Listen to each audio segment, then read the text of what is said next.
The email notification pinged at exactly 11:47 p.m. on a Tuesday. Subject line, Acquisition Offer, Confidential. I stared at the number in the body of the message so long that my laptop screen dimmed twice before I moved the mouse. 8 figures. 8 actual figures with a decimal point and 2 zeros at the end. Before we jump back in, tell us where you're tuning in from, and if this story touches you, make sure you're subscribed, because tomorrow I've saved something extra special for you. 2 years ago, I was sitting in my childhood bedroom at my parents' house in suburban Phoenix, unemployed by choice and universally considered the family disappointment. My mother had stopped mentioning me at her book club meetings. My father had taken to sighing deeply whenever anyone asked about his daughters, then quickly redirecting the conversation to my sister Emma, who was thriving as a pediatric surgeon in Denver. Even my grandmother, who had always been my fiercest defender, had started leaving pamphlets about community college programs on my nightstand during her visits. The breaking point had come on a sweltering August morning when I walked into the gleaming downtown office of Morrison Associates for what would be my final day as a senior marketing analyst. I had been there for 6 years, climbing the corporate ladder one quarterly review at a time, earning a respectable salary that allowed me to afford a decent apartment and contribute to my 401k like a responsible adult. My cubicle was decorated with motivational posters and a small succulent that somehow managed to thrive under fluorescent lighting. I had business cards with my name in elegant font and a title that impressed people at cocktail parties, but every morning I felt like I was suffocating. The final straw came during our Monday morning team meeting. Our department head, Patricia Wong, was presenting our latest campaign for a luxury car brand, and I watched the slideshow with growing horror. We were selling dreams to people who couldn't afford them, using psychological manipulation techniques I had learned in my marketing psychology courses. The irony wasn't lost on me that we were convincing people to buy things they didn't need with money they didn't have, while I sat there desperately wanting to escape the very system that was paying me well to perpetuate it. During my lunch break, I found myself in the parking garage, sitting in my Honda Civic, scrolling through social media mindlessly, when an article caught my attention. It was about a woman in Seattle who had created an app to help small farmers connect directly with local restaurants, cutting out the middleman and increasing profits for both parties.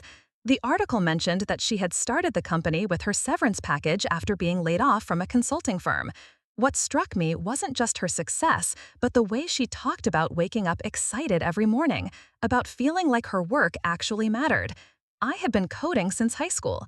What started as a way to customize my MySpace page had evolved into a genuine passion for problem-solving through technology. I had built several small applications in my spare time, mostly for my own amusement or to help friends with specific tasks. There was the budget tracker I created for my roommate who could never figure out where her money went each month. The recipe organizer I designed for my aunt who owned a small catering business. The volunteer scheduling system I developed for the animal shelter where I volunteered weekends. None of these projects had been particularly complex, but they had all solved real problems for real people, and working on them never felt like work. That afternoon, I submitted my 2 weeks' notice. Patricia's reaction was predictably professional. She asked if there was anything the company could do to retain me, mentioned that I was on track for a promotion, and wished me well when I politely declined her offers. But her expression clearly communicated what she thought of my decision. I was making a massive mistake. My family's reaction was significantly less diplomatic. The phone call to my parents that evening ranks among the most uncomfortable conversations of my adult life. My mother's voice went up an octave when I explained that I was leaving my job to start a tech company. My father, who had worked for the same insurance firm for 32 years, went completely silent for so long that I actually checked to make sure the call hadn't dropped. Sophia, my mother finally said, using the tone she typically reserved for discussing natural disasters or tragic news stories, "You can't just quit a good job without another job lined up. That's not how responsible adults behave." My father's contribution was even more discouraging. "Sweetheart, you're 28 years old. This is the time to be building security, not chasing pipe dreams. Do you know how many startups fail in their first year?" The statistics about startup failure rates became a frequent topic of family conversation over the following weeks. Emma called from Denver to share an article she had read about tech entrepreneurs who lost everything and ended up living in their parents' basements. My cousin Marcus, who worked in finance, sent me detailed emails about the importance of diversified income streams and the dangers of putting all your eggs in one basket. Even my grandmother, sweet Abuela Rosa, who had immigrated to the United States with nothing but determination and a head full of dreams, sat me down for a serious conversation about the value of steady employment.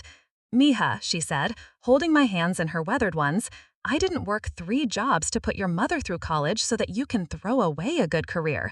Security is precious. Don't take it for granted." But I had already made up my mind. During my final 2 weeks at Morrison Associates, I had been sketching out the framework for what would eventually become Streamline EduU. The idea had come to me during a conversation with my neighbor, Mrs. Chen, whose daughter was starting high school. She mentioned how frustrated she was with the school's communication system, important announcements buried in email chains, conflicting information about events and deadlines, no easy way for parents to track their children's progress or connect with teachers. As someone who had spent 6 years creating marketing campaigns designed to streamline customer communication, I realized that schools were operating with the same outdated systems that businesses had abandoned years ago. Parents were hungry for information about their children's education. Teachers were overwhelmed with administrative tasks that pulled them away from actual teaching. And students were caught in the middle of inefficient systems that made everything more complicated than it needed to be. Streamline EduU would be a comprehensive platform that connected parents, teachers, and students through intuitive interfaces designed specifically for educational environments. Parents could receive real-time updates about their children's progress, teachers could streamline their communication and reduce administrative overhead, and students could access resources and track their own academic journey in one centralized location. The concept wasn't revolutionary. Similar platforms existed for businesses and other industries. But the education market was notoriously slow to adopt new technologies, and most existing solutions were either too complex for everyday users or too simplistic to handle the nuanced needs of educational institutions.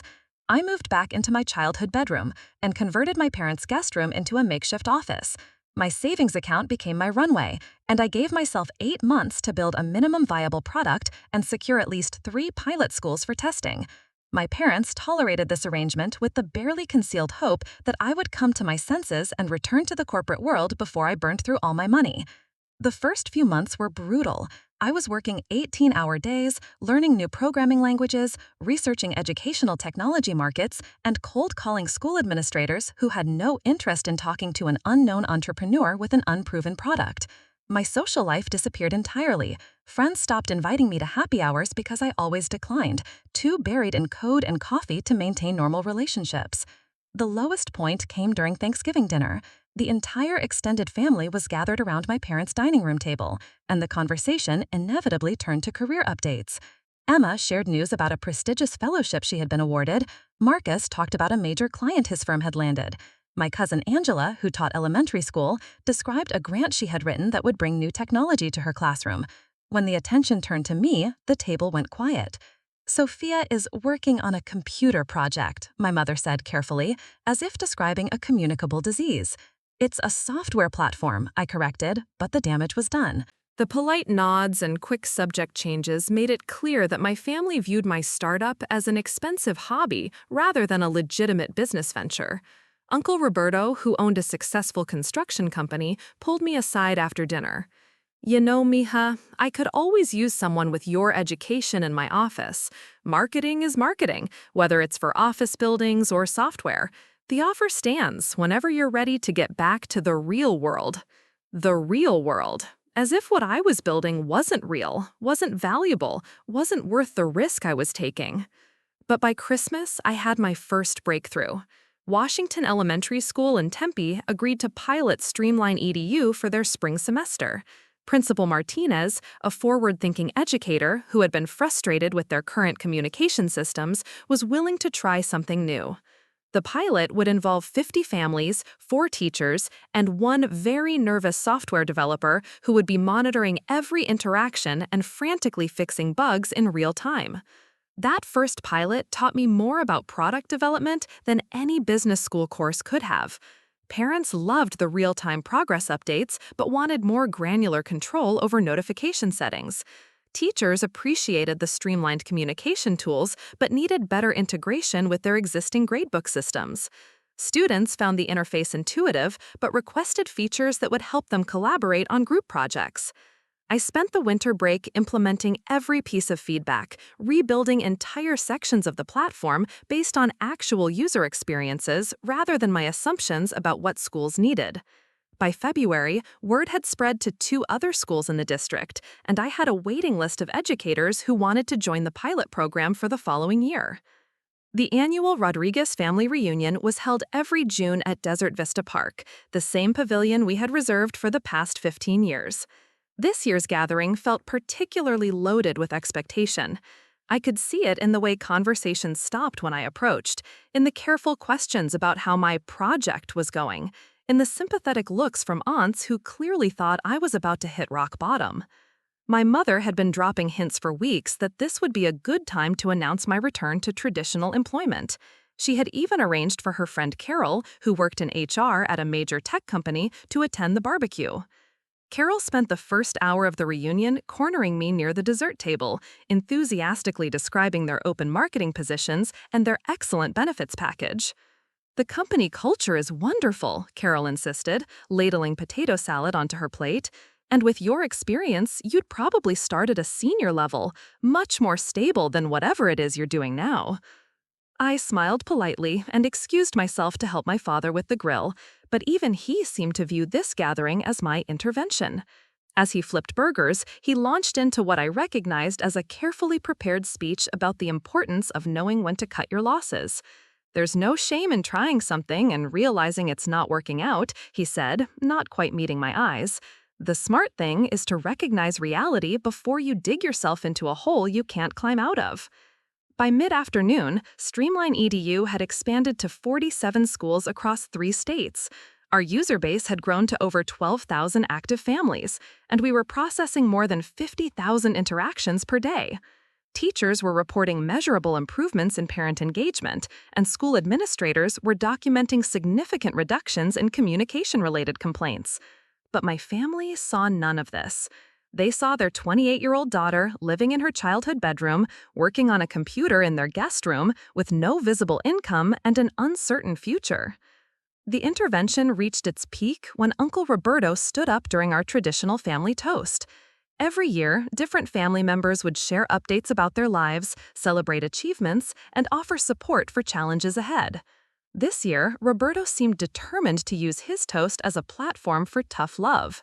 "I want to talk about taking risks versus being reckless," he began, holding his beer aloft.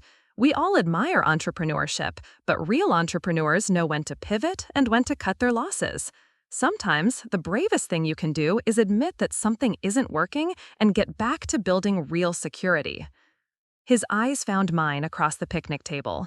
The entire family was looking at me now, waiting for my response to what was obviously a coordinated attempt to save me from myself. Emma, who had flown in from Denver specifically for this gathering, leaned forward with what she probably thought was a supportive expression. "We just want you to be practical, Sophia. You're so talented, and there are so many opportunities in traditional tech companies. You don't have to prove anything by struggling on your own." I was formulating a diplomatic response when my phone buzzed with an incoming call from a number I didn't recognize. Normally, I would have ignored it during family time, but something made me glance at the screen. The area code was from Silicon Valley. "I should take this," I said, stepping away from the table. "It might be important." Uncle Roberto's expression suggested that nothing related to my computer project could possibly be important enough to interrupt family time, but I walked to the far end of the pavilion anyway. "Sophia Rodriguez?" The voice on the other end was crisp and professional. "Speaking." "This is Jennifer Walsh from Pinnacle Education Technologies. We've been following Streamline EDU's progress, and we'd like to schedule a meeting to discuss a potential partnership opportunity." I recognized the name immediately. Pinnacle Education Technologies was one of the largest educational software companies in the country, with contracts at hundreds of school districts nationwide. They were exactly the kind of established player I had been hoping to compete with, not partner with. "What kind of partnership?" I asked, walking further away from my family as my heart rate accelerated. "Actually, we're interested in discussing an acquisition. Your platform has some unique features that would complement our existing suite of products beautifully. Would you be available to fly to Palo Alto next week for a formal presentation?" The word acquisition hit me like a lightning bolt. This wasn't a partnership conversation. This was someone wanting to buy my company. I managed to schedule a preliminary meeting for the following Tuesday and ended the call in a daze. When I returned to the picnic table, the family was still deep in their discussion about my need to be more realistic about my career prospects. "Everything okay?" my mother asked, though her tone suggested she assumed the call had been bad news. "Just business," I said, still processing what had just happened. "See, that's what I'm talking about," Uncle Roberto continued, apparently unaware that the dynamic had just shifted completely. "You're getting phone calls during family time about business that isn't even generating income. This is exactly the kind of unhealthy work-life balance that happens when you don't have real structure." My cousin Angela nodded sympathetically. Preparing and narrating this story took us a lot of time, so if you are enjoying it, subscribe to our channel. It means a lot to us. Now back to the story. Remember when I was job hunting after college?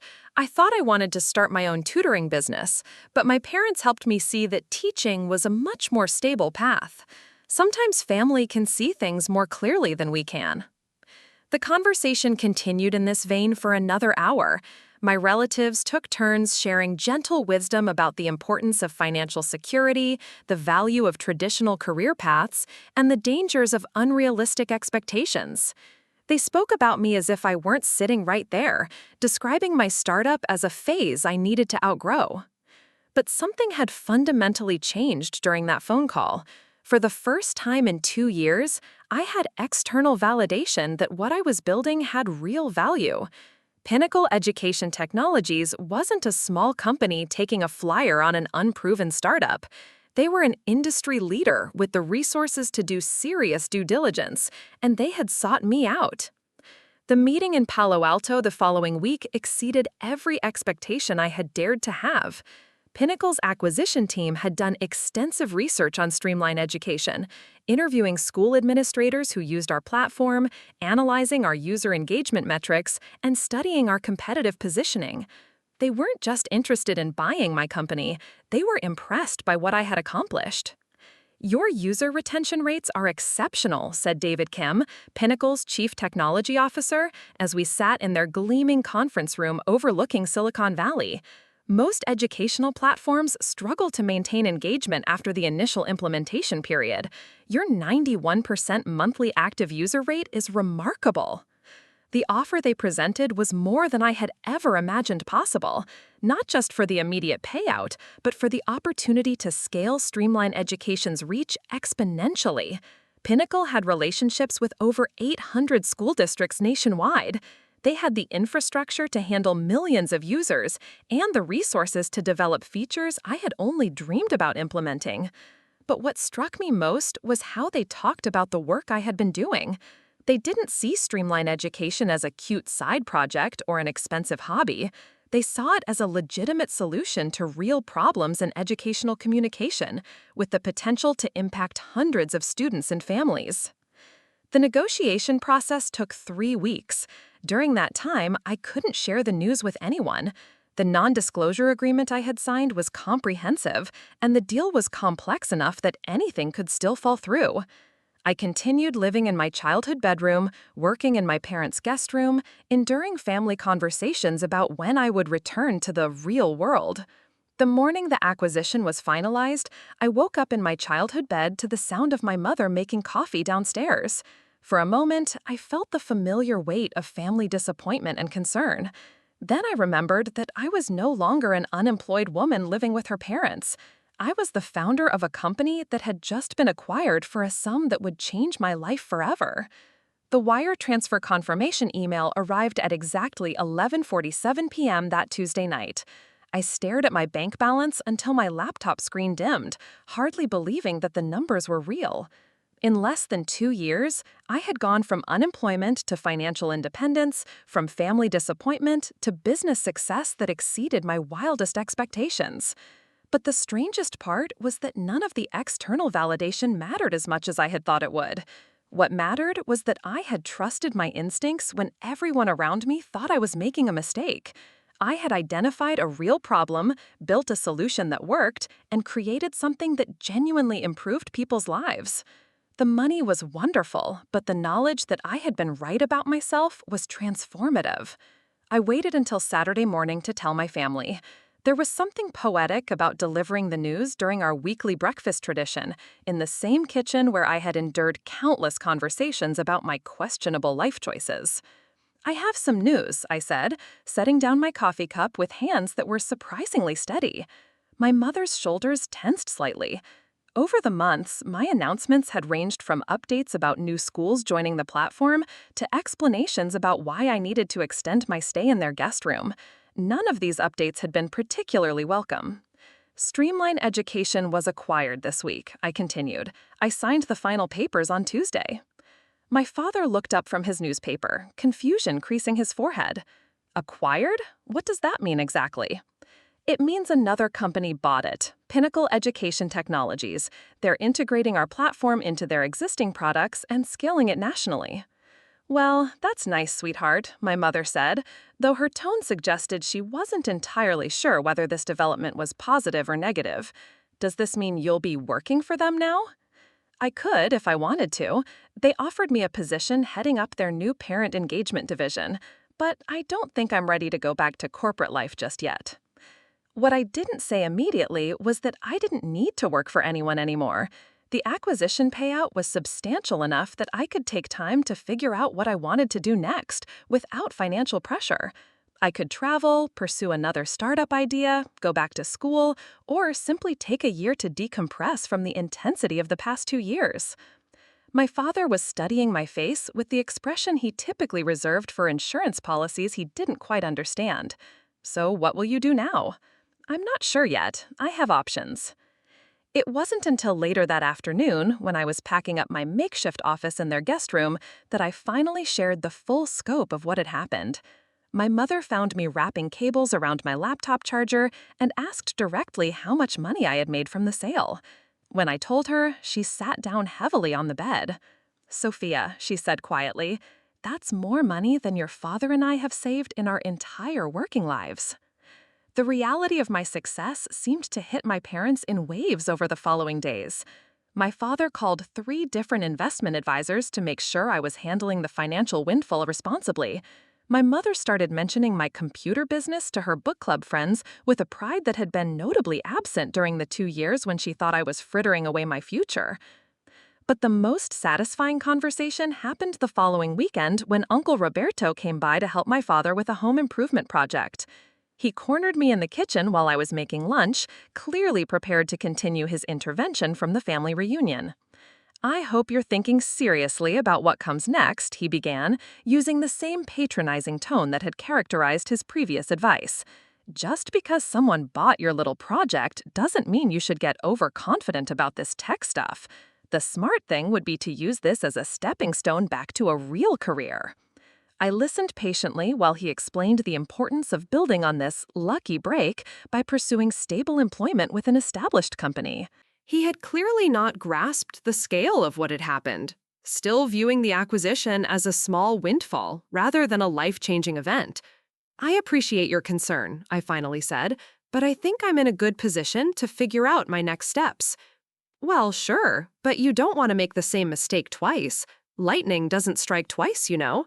"Actually," I said, unable to suppress a smile, "I'm hoping it does." Emma's reaction was more complicated. When I called to share the news, her initial response was enthusiastic congratulations, followed by what sounded like genuine surprise that my experiment had actually succeeded. But as we talked longer, I could hear something else in her voice. Not jealousy exactly, but a kind of cognitive dissonance. She had been so certain that I was making a terrible mistake that my success seemed to challenge her entire framework for understanding risk and reward. "I have to admit," she said during our second conversation about the acquisition, "I never really understood what you were doing. It seemed so uncertain.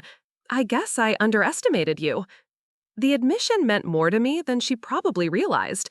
Emma had always been the responsible one, the daughter who made choices that our parents could understand and celebrate. Hearing her acknowledge that my unconventional path had led somewhere meaningful felt like a form of vindication I hadn't known I needed. But the most profound shift happened in my relationship with myself. For 2 years, I had been carrying the weight of everyone else's doubt alongside my own fears about whether I was making a massive mistake. Even during the successful pilot programs and the expanding user base, there had always been a voice in my head that wondered whether my family was right about the risks I was taking. The acquisition didn't just provide financial security, it validated every instinct I had trusted when I walked away from my marketing job. It proved that the problems I had identified were real, that the solutions I had built were valuable, and that my assessment of the market opportunity had been accurate. Within 6 months of the acquisition, I had moved to Austin and started work on my second company. This time, I was tackling the healthcare communication space, building a platform that would help patients navigate complex medical systems more effectively. The idea had come to me during Abuela Rosa's recent hospitalization, when I watched her struggle to coordinate between different specialists, understand conflicting medical advice, and manage the overwhelming flow of information that comes with serious illness. The difference in how I approached this second venture was remarkable. Instead of hiding my work or apologizing for my ambitions, I was open about what I was building and confident in my ability to execute. I assembled a team of experienced developers, raised seed funding from investors who had heard about Streamline EDU's success, and rented proper office space instead of working from a bedroom. My family's transformation was equally dramatic. My mother now introduces me at social gatherings as my daughter, the entrepreneur. My father has started reading TechCrunch and sending me articles about startups he thinks are interesting. Uncle Roberto, who had been so concerned about my unrealistic expectations, recently asked if I would review his son's business plan for a food truck venture. But perhaps the most meaningful change has been in the advice I now give to other people considering unconventional career paths. Young women reach out through social media, describing dreams they're afraid to pursue because of family pressure or societal expectations. I tell them what I wish someone had told me during those difficult months of living in my childhood bedroom. That external validation is wonderful when it comes, but it can't be the foundation of your decision-making. The real lesson of Streamline EDU's success wasn't that I was right about the market opportunity or that I executed well on a good idea. The lesson was that I learned to trust my own judgment even when everyone around me thought I was making a mistake. That skill, more than any specific business knowledge, has been the foundation of everything I've accomplished since. Last month, I spoke at my old high school's career day. The guidance counselor introduced me as a local success story, and I spent an hour talking to students about entrepreneurship and technology careers. But the question that stuck with me came from a junior who raised her hand during the Q&A session. "What if you had failed?" she asked. "What if your family had been right and you had just wasted 2 years and all your savings?" It was a question I had asked myself countless times during the darkest moments of building Streamline EDU. My answer surprised even me. Then I would have learned something valuable about myself and the market, and I would have tried again. The failure wouldn't have been in taking the risk. The failure would have been in not taking it and spending the rest of my life wondering what might have happened if I had been brave enough to try. The truth is that financial success, while wonderful, wasn't the real victory. The real victory was learning that I could trust myself to navigate uncertainty, that I could build something meaningful from nothing, and that the opinions of people who love me don't have to define the boundaries of what I'm capable of achieving. Sometimes the best inheritance you can give yourself is the knowledge that you're capable of more than anyone else believes possible, including yourself. 5 years later, I stood in the penthouse conference room of my Austin headquarters, looking out at the city skyline as my second company, MedConnect, announced its own major partnership deal with 3 of the largest hospital networks in the country. The irony wasn't lost on me that I was wearing a designer blazer I had purchased without checking the price tag, in an office building I owned outright, making decisions that would affect millions of patients and their families. My phone buzzed with a text from my mother. "Saw the announcement on the news. So proud of you, mija. Dad is telling everyone at the hardware store about his CEO daughter." The journey from that guest room in Phoenix to this moment had been anything but linear. There had been setbacks with MedConnect that made the early days of Streamline EDU look simple by comparison. Healthcare regulations, privacy compliance, and the complexity of hospital systems had created challenges I never could have anticipated. But each obstacle had taught me something new about persistence, problem solving, and the value of surrounding yourself with people who believe in your vision. The most unexpected outcome of my success has been the relationship transformation with my family. Uncle Roberto now seeks my advice for his business decisions. Emma and I collaborate on projects that combine her medical expertise with my technology background. My parents have become my biggest champions, proudly sharing news of my company's achievements with anyone who will listen. But beyond the financial rewards and family vindication, what I treasure most is the confidence that comes from knowing I can trust my instincts.